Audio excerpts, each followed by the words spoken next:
আর সান মেয়া ওই যে সানটা ডুবলে ঈদের দিয়ে আগের দিন আর তুমিও গেলা ওই এরা ওই সত্তার মোলায় তোমার এখনো দিছে আর গরুর চিকিৎসা করে গেছে আমি শুনলাম না কি করছে। সে এক্স্যাক্টলি আমি দেশের বাইরে থাকি ইউরোপ কানাডা সিঙ্গাপুর গুলিস্তান ঢাকার কথা বলিনি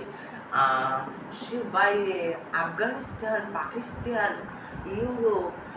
ব্রাজিল আর্জেন্টিনা আমি এইসব রাষ্ট্রে থাকি কুয়াকাটা থাকি আমি কি মনে করো কুয়াকাটা তো আমার দেশে শিওর আমি যে গরুর বুঝতে জানি আমি গরু যাওয়ার পরেই আমি গরুর কাছে যাওয়ার পরে একটা পাতলা ছেড়ে মেরে কেমন মেরিয়ে গেলি আত্মহত্যা করলো। আহা খুবই কষ্টের কথা, এই কথা আবার ওই সত্তার মোল্লা আমার কিন্তু কয়। আমি গরুটার ভিত্তি পুরো প্রকৃত করে যাই ইংরেজ হওয়ার আগেই দেখলাম গরু এখানে নদস নদস করে দৌড়ায় আমার দেহার পরে